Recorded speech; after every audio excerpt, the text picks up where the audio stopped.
Hi, I'm Paul Johnston. Welcome to Two Wheels, and on this week's show, Jeff takes a ride on BMW's R11 50R, and I'll be travelling to Preston to get very cold and very wet, taking a look at Honda's latest off-road fleet. And we'll chat with a man who has no choice but to ride his bike through all kinds of weather. He is, of course, a motorcycle courier.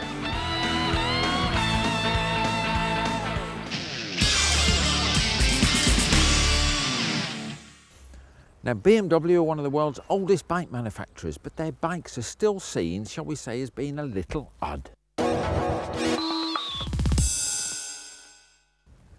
And that's because they're seen as having funny forks, funny engines, and decidedly funny switchgear. But I ask you, is it fair?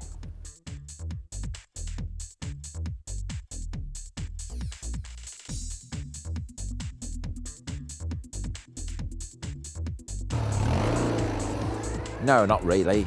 Take this for instance, BMW's R11 50R, the baseline 1150 Beamer Boxer. BMWs are not only full of character, but they really are well sorted. They might look radically different, but that's because they are radically different.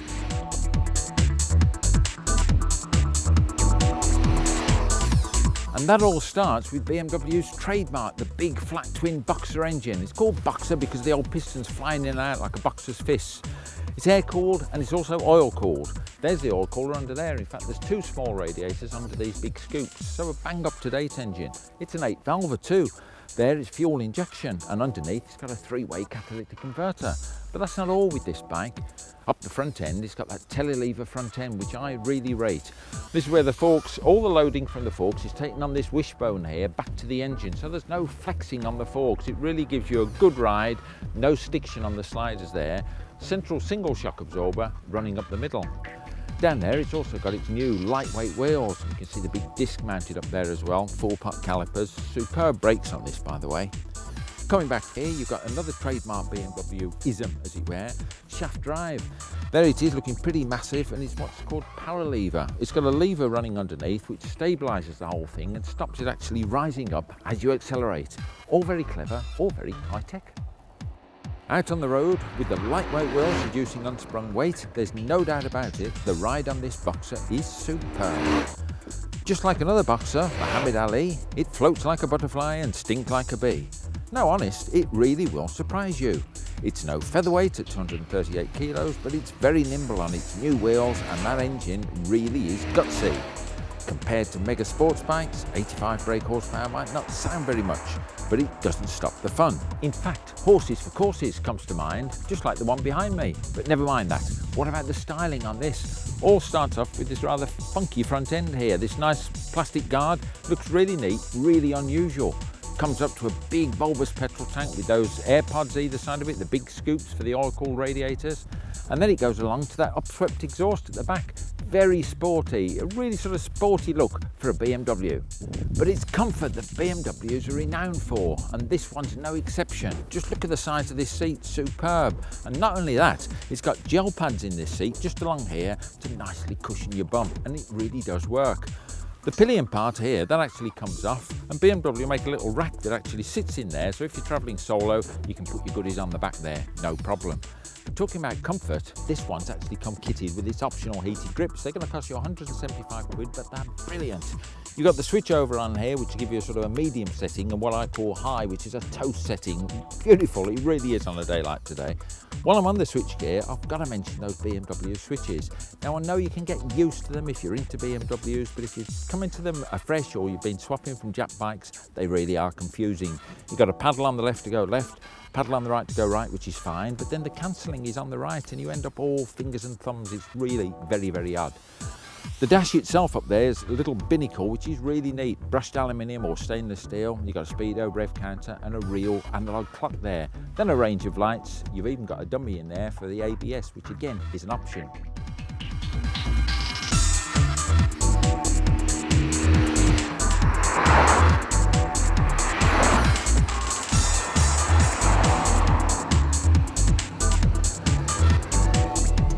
What else has it got besides a loader style? It's got a superb centre stand, which is really easy to use.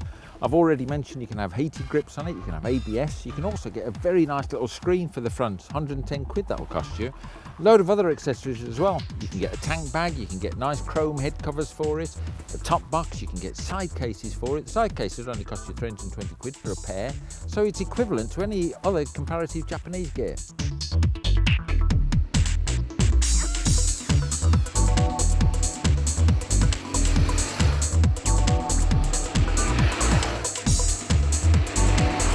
Beamer's Bruiser comes in red, blue or black and will set you back £6,795 on the road. And that's complete funny switchgear. Don't knock it till you've tried it.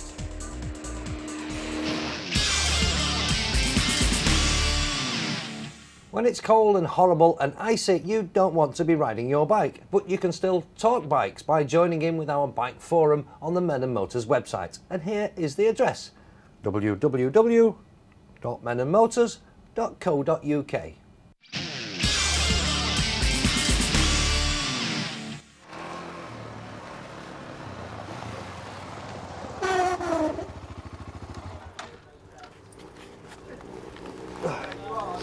You know, when you open a bike magazine these days, you see pictures of all the new models. You see all next year's models, don't you? Fantastic photographs, dead sharp pictures in beautiful scenery, always shot in warm sunshine.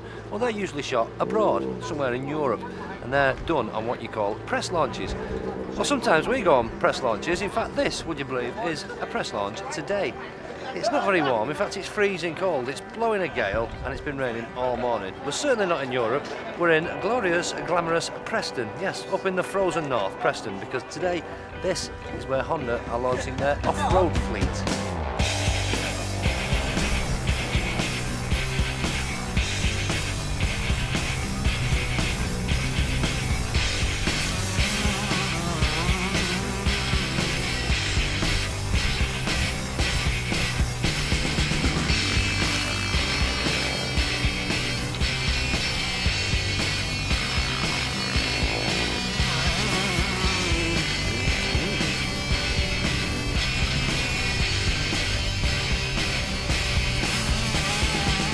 You know, when you read the motorcycle press again and you see that name, you see a spokesman for Honda, Scott Grimsdahl, hey? Well, this is him. This is Scott, my mate Scott. Scott, I can't blame the weather on you today. No. That's not your fault. So why have you brought us here then on a Wednesday? We're launching our 2002 off-road range.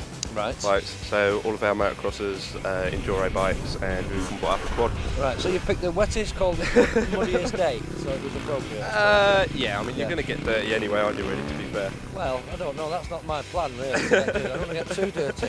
So what's the highlights then today, then? What are you showing off?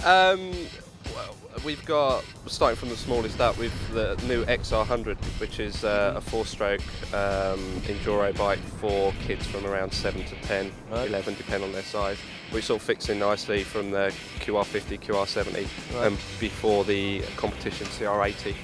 Right. The bike just fell over in the background there. Did you know that? Just look, did the bike just fell over? The bike just fell over in the background? It is a bit windy. It's very windy. No, if you didn't think it was windy, that's how windy it is. It just shows how light they are. Exactly, yeah, it's a good advert. So this XR100 then, it's a kid's bike really, but it's a proper motorbike that. Yeah, it has got clutch and gears. Right. It fits in very nicely between the twist and go bikes, the QR50 and the XR70. Right. And it just fits in before kids move up to full competition machines like the CR80. I see. I might have a go on that. Just about suit me. It would suit you. It'd be a lot of fun that. Right, what else have we got then going through the range? You've got all the XR range. Yeah, we've got the XR250, the XR400, and the biggest one, the XR650. Okay. All enduro bikes. The CRs, we've got the CR80. Yeah. Both big and small wheel competition machines. CR125, which had a few tweaks this year, same as CR250. But the most interesting thing I think we've got is the CRF 450. Yeah, now that's you're hoping this is going to set, because this is four-stroke now. This is the big news, isn't it? You've gone four-stroke with this. Yeah. That's going to set the motocross world on fire. You're hoping. It's already done so in the States. So actually, yeah. I mean, in the States, it's won quite a lot of competitions. Right. It's also its first outing here at Sheffield Supercross. It won with Princey riding it. Neil Prince, who's here today. Yeah, I was going to ask you about that because you see, you've got people like me here today and other press guys who will go around a motocross track like a real wobbler. You know, we will. and me. I mean, I'm a road rider. I'm not. It's years since I've done any scrambling. Well, I used to. That shows how old I am. Scrambling. I call it scrambling, don't I? But you've got some superstars here, haven't you? Yeah, we've got Neil Prince, ex-British champion. Yeah. We've got David Campbell, who's he's won a few. Jim Monroe's schoolboy champion, second in the world this year. Right. So, well, I think the best idea, Scott, is me and you stay well out of the way. Oh, definitely. Let him get on with catch it. me on one of them.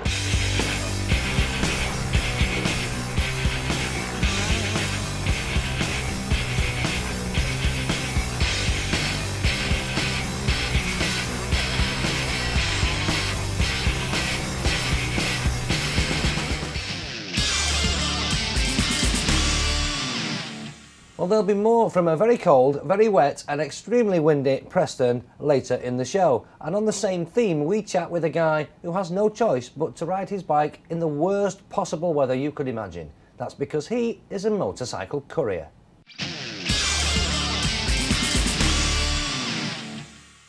Welcome back to Two Wheels, and before we chat with our motorcycle couriers, let's have some more wet and windy stuff from Preston.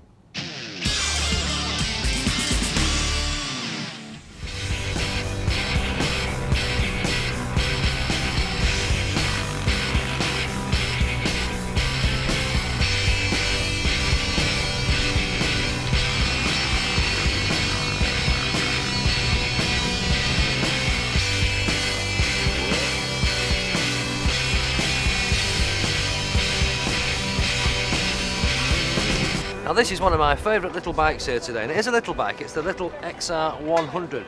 It's a proper motorbike. It's got clutch, it's got gears, it's got everything, but it's only schoolboy size really, or schoolgirl size if you like. You can buy one of these now, it costs you 1,750 quid. And if you think that it can't be much fun, it's only 100ccs, then just take a look at this guy. This is Tony Marshall from the magazine Dirt Bike Rider, proving that it's not what you've got, it's what you do with it that counts.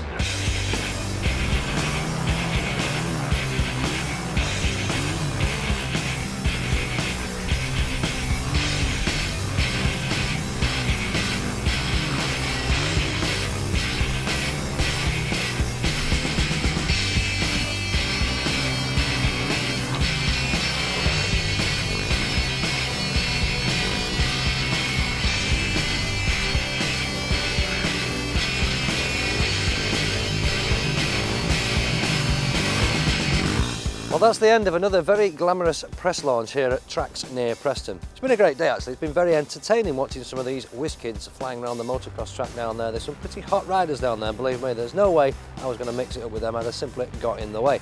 But everyone that's ridden the new 4-stroke machine, Honda's new CR450F, have come back with a huge grin on their face. They reckon it's absolutely fantastic and it sounds gorgeous as well. It's been a great day, as I say. I just wish they'd do these damn things during the summer.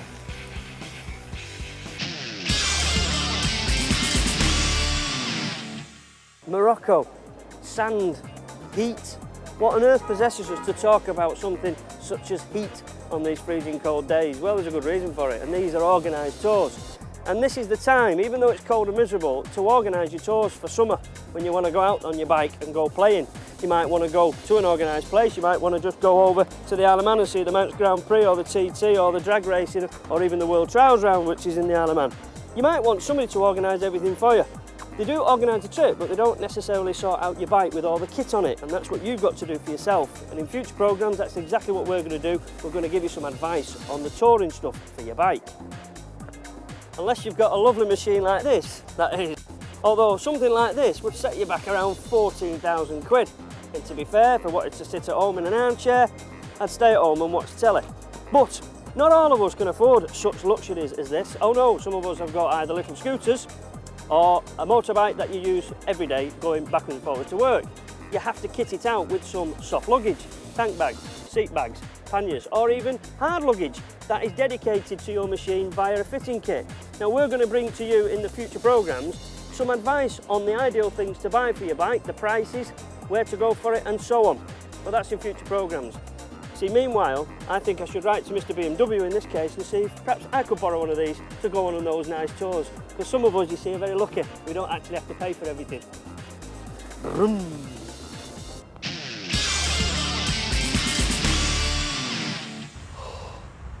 Look at that, it's freezing cold, it's the middle of winter and there is ice all over the roads. Not very good conditions, I think you'll agree, for riding a motorbike, and given the choice, many of us would leave the bike safely wrapped up in the garage and would either take the car or we'd jump on the bus. But for some people, unfortunately, they don't have that choice. Now, one such person is the motorcycle courier. This is my mate Sean Merrick. You're a motorcycle courier, looking nice and warm today, I have to say, Sean. Well, come on, what's it like doing this job in the winter? well, it's a lot better in summer. I can imagine. It's obviously a bit cold at this time of year. Not favourite time, but it's got to be done. Yeah, but you've got the gear on, I suppose that's the important thing, isn't it? It makes a massive difference, you know. When I first started dispatching 20 odd years ago, I had very basic gear, and you soon realise that you need decent stuff, otherwise you freeze. Right. It's no fun being on a bike 10, 12 hours a day and getting wet, cold, and 10 or 12 hours a day? Yeah. In this weather? Yep. You must be mad. Let's talk about your bike, Varadero. Any reason why you use a Varadero? Yeah, for me it's very comfortable, it's got a big screen. When you're riding in this sort of weather, you definitely need a full fairing, in my opinion, or a screen, something to keep the wind off you. And also the handguards. They're good, aren't they? Because they keep the wind chill off, don't they? Yeah. You don't. I notice you've not got heated grips or anything like that. No, I haven't, but I do use a heated jacket when it's really cold. Good, aren't they? Yeah. What's the longest journey you might do then? Longest journey, London's a regular one, so you'll be doing 400 miles on a London trip there and back, but it's quite easy to do more miles than that in a day. Longest I've done in a day is about 1,000 miles. 1,000 miles in a day? Yeah. Where did you go? That was coming back from the south of France, from the Bordeaux. I was going to say, but you can't do that in this country, you'll fall off the end, wouldn't you? No. You could, actually. We've had lads that have done 1,000 miles in a day. Not many, but it does happen. Give us some tips then on riding in the winter. As I say, I'm a softie. Okay. I mean, if I don't need to ride, I won't ride if it's cold. Nothing wrong with that at all. There's nothing wrong with that at all, no. You've got to be very smooth with riding. Look ahead, plan ahead, anticipate, you know, the road traffic. Be smooth with your braking, smooth and gentle with the acceleration, because obviously when the roads are like this, very slippy, not much grip, you've got to be careful. What about your bike then? Because this is the tool of your trade. If you haven't got this, you can't work. No, that's right. You right. can't earn any money, so I mean, you must look after your bike. You've got to regularly service them, you've got to make sure the tyres are up to scratch as well. I suppose tyres and tyre pressures when it's like this, because they change with the air temperature. Yeah, absolutely crucial. Yeah. I've got to ask you this, what's the most unusual thing you've ever had to carry, to dispatch on your bike? On a bike, 25 live snails. Have you? Yes. Where did you put them? In the top box? In the top box, yeah. Came from Chester Zoo for an animation company who wanted to study the snails, see how they moved, to then turn it into a cartoon. Now I'd like you to meet another speed courier, Paul Crawford, sat here in the freezing cold with his Manchester City bobby hat on. Well, Paul, pan-European, just tell me how many miles this has done. 145,000. 145,000. And how many do you do a year? Roughly 50,000. Roughly, is that sort of average, is it? It's average. You can push it out. I've not really worked hard the last 2 years, but I've done about 50,000. That's a lot of miles. So you can do 1,000 miles a week quite easily? Easily. But it can't be easy in this weather. It's one of those, you have to set your mind to getting out of bed and looking at the frost and going, yep, it's got to be done. You must feel You've got to pay the bills. Well, I suppose so, yeah. You're self-employed, you guys, yes, aren't you? Self-employed. So if you don't ride your bike, you don't get paid, is that? That's it. You sit in bed, you get now. So what do you do then to help you through the winter on your bike? I see you've got these big muffs. Yeah, these deflect the wind and they're a must, basically. It's the wind chill that will get to your fingers. Heated grips. I've got heated grips fitted to this. You've got heated grips and muffs. You're a proper softie, aren't you? Oh, yes. But that's what it's about. It's about control. Yeah. If I can't control the bike, you know, the throttle and the brakes, right, you're gonna fall off. Does it ever get so bad that you won't go out? Do you ever think, well, yes, does it? Yeah. I object to ice and snow. It's icy this morning. Well, this is nothing. Is it? This is nothing. This is just mild, is it? Yeah, this is mild. Right, let me ask you a question that I asked Sean as well. What's the most unusual thing you've ever had to transport on your bike? Bill and Ben's pot, and that's not a drug thing. Bill and Ben's pot? Yeah. What? They've just redone Bill and Ben, and the animators needed the pot taking somewhere. So where did you put that? Just cargo net. Yeah. Underneath the cargo net. It was in a box, so it was quite easy to sit behind me. And so how far would you go then on a typical day? If you were local, say round here, around Manchester? About 200, 250 mile. That's just round the city? Around the city, maybe Liverpool, maybe Leeds. But you could get calls to anywhere, could you? Brighton, London. Where's the furthest you've been then in a day and back? What's your record? Brighton and back. Brighton and back in a day? Yeah. That's a hell of a way. Any It's further than that, way. you're going to get wet, aren't you? Yeah, it was a nice day. Yeah, I bet it was, yeah. I wouldn't take it on a bad day. So how do you look after your bike in the winter then? What do you pay particular attention to?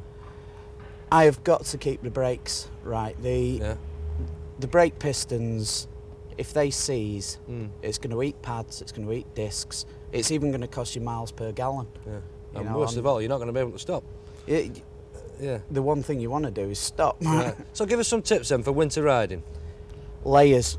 Underneath these leathers I've got a set of thermals, a set of tracky bottoms, and then these.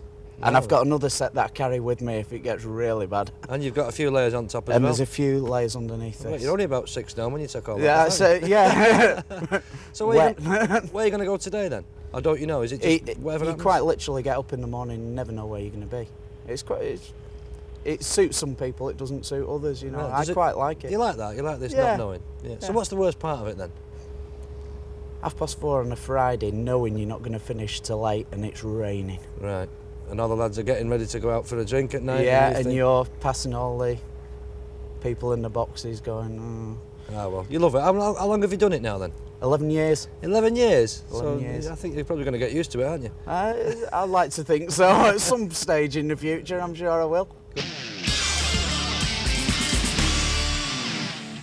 Well, that's all from Two Wheels for this week, but on next week's show, I take a ride on BMW's new F650 CS, a machine they hope will tempt people into biking.